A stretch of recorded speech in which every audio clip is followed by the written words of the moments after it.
Welcome to the podcast. If you'd like to listen to an ad-free version of this episode and all of our episodes, then search True Crime Today Premium Plus on Apple Podcasts and press subscribe. That's our premium channel where all of our ad-free and advanced episodes live, all in one place. True Crime Today Premium Plus. Search it on Apple Podcasts and press subscribe. Even try it for 3 days free.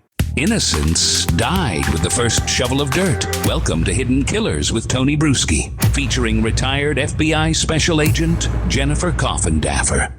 As new revelations surface, the stakes have never been higher and the evidence more disturbing in the case against Sean Diddy Combs.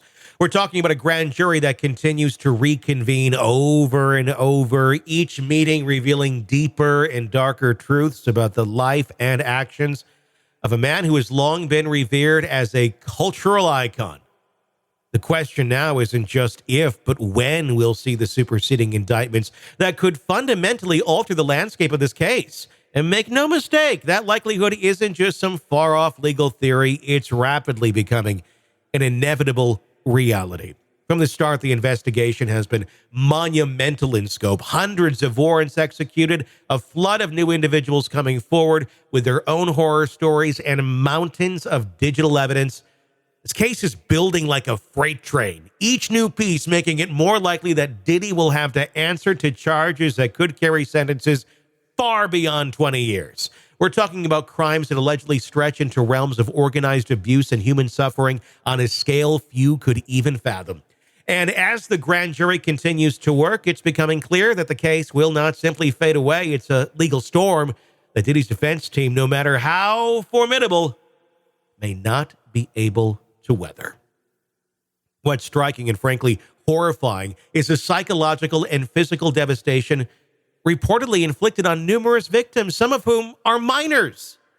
The stories we've heard are gut-wrenching, and they paint a portrait of systematic exploitation that no amount of celebrity glamour can hide.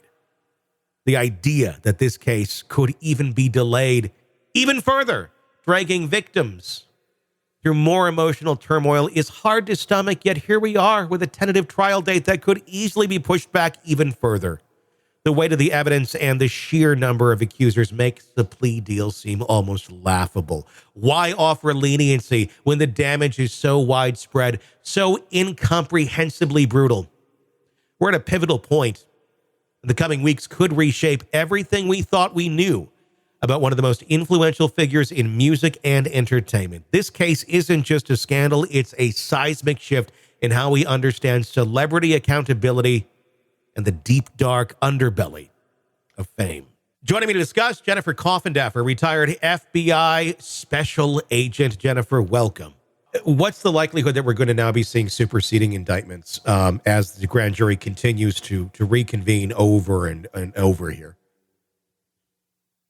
I think we're going to see superseding indictments. My belief was that was always a probability, not just a possibility. And that's because I truly believe they haven't been able to pour over everything they've had from all those warrants and all the new people coming forward. And we're going to see superseding indictments. That's my belief. Which will likely then push the case back further and further. I know right now it's tentatively scheduled for early next year, but you've been very good on predicting these sort of things. How far out do you think it will be before Diddy sees the inside of a courtroom in an actual trial setting, not just a hearing? Well, it'll be interesting if he pleads or not. I don't think there's really any incentive at this point for him to plead. I think they're going to have to fight this. I don't think that they will win. I don't know. They could put something on the table that Diddy might like. In other words, 20 years instead of life, or, because that's what he's looking at. So it's a possibility that he could plead. Having said that, this will not see if this goes through the normal processes without any pleas being arranged. I'll say 4 years. Okay. Let me ask you this, with all the pleading that it could potentially go on. If you had just like one charge against you from one person, you could get 20 years for that. We're talking a lot of people. We're talking potentially hundreds of people who have these claims against him. That to me seems like, why would you even offer a deal at that point? Because you're almost like you're condensing all of the crimes into one and just essentially punishing for one. I'm assuming they take that into account and go, there's like a litany of this stuff. It's far more than one person affected here. This is beyond a 20-year sentence for something like this. I would assume that would be going into consideration as they're continuing to go after this, whether or not they would offer him even a plea option. I'll tell you what, Tony, I've seen everything. For years, I worked what we call Title III investigations, which are very long-term investigations. And the only reason I bring this up is because I've seen prosecutors make the decision to plea on the first day of court. Even when everything's done, you have people taped. There couldn't be stronger information. You got 10 people sitting there in court with all their high dollar attorneys, and then they plea it out.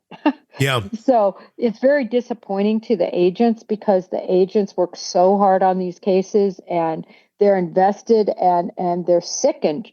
Be quite frank, you ask what happens behind the scenes. I mean, they're sickened. Remember, the public is hearing about this. They're having to watch it. Yeah. And there is nothing more grueling.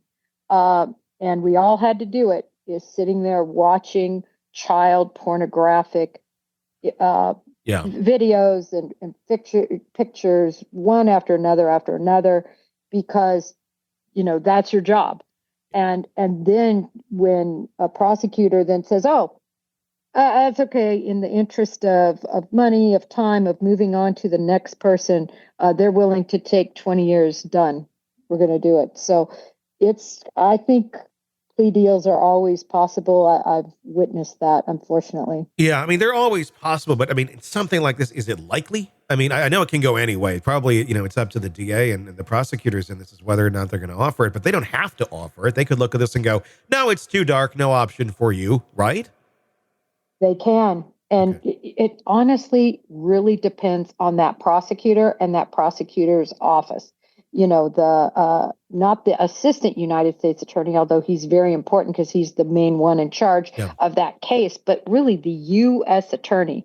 The buck stops with him, and there's certainly going to be a lot of conversation and sentiment at a certain point, whether that's even going to be considered. So it comes down to the personalities. What do we know about that individual right now, or their track record on things like this in terms of offering plea deals? Do you have any knowledge as to their historical record on how they've handled cases? I don't want to say like this because this is pretty unique, but in cases that remotely resemble something like this.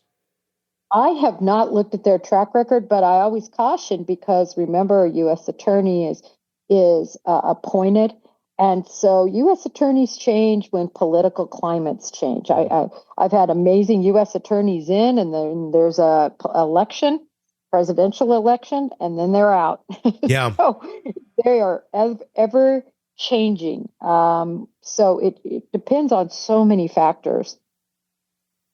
Lots of possibilities of where this could all end up. Jennifer Coffindaffer, retired FBI special agent, thank you for joining us.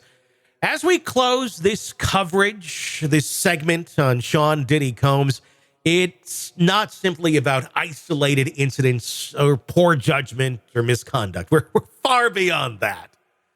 It's a sprawling, deeply unsettling narrative of systematic abuse, one that implicates not only Diddy, but the entire structure of power and privilege that shielded him. From digital records to the gut-wrenching testimony of victims, it paints a chilling picture of a man who allegedly used his wealth and influence to perpetuate unspeakable crimes. And it's hard to imagine any defense argument that could fully counter the weight of these allegations, especially when you consider the human toll. What happens now? Even if we get to the place and predict the likelihood of even more charges and the possibility of even harsher sentences, the broader question still looms. Will the justice system rise to the occasion, or will it buckle under the pressure of celebrity influence and deep pockets? History shows us that cases of this magnitude can swing either way, and Diddy's defense team is undoubtedly banking on the idea that high-profile figures can emerge relatively unscathed. Yet the tide seems to be turning. Public sentiment combined with the relentless pursuit of federal investigation suggests that this case could be very different. And finally, there should be, Let's hope there will be real accountability. The prosecutors have a monumental task ahead, balancing the intense media scrutiny, the high-powered legal teams, and the emotional burden carried by the victims. It is a daunting process. And yet, for the sake of justice, every moment matters. Victims who have carried the weight of trauma for years or even decades, they deserve closure. They deserve a resolution that doesn't compromise on the truth. And more evidence comes to light, as it will, the potential for a trial drags on. We can only hope that it isn't another case lost in the quagmire of deals and technicalities. So where do we go from here? We watch, we wait, and we hold those in power accountable. The world will be watching, and we won't stop until the truth, however dark, is fully exposed. Thanks for staying with us on this intense and unsettling journey. I'm Tony Brueski. Don't forget to press subscribe because there's more to uncover. We'll be digging for every last detail. Welcome to the podcast. If you'd like to listen to an ad-free version of this episode and all of our episodes, then search True Crime Today Premium Plus on Apple Podcasts and press subscribe. That's our premium channel where all of our ad-free and advanced episodes live, all in one place. True Crime Today Premium Plus. Search it on Apple Podcasts and press subscribe. Even try it for 3 days free. You're in the thick of a true crime saga, every detail sinking in, and then, wham, a commercial about something you couldn't care less about. It's like being served a microwaved dinner at a 5-star restaurant.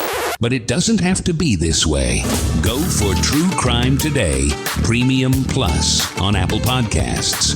With True Crime Today Premium Plus, you get uninterrupted, ad-free episodes, extended interviews that dig even deeper into the muck, and early access so you can brag to your friends.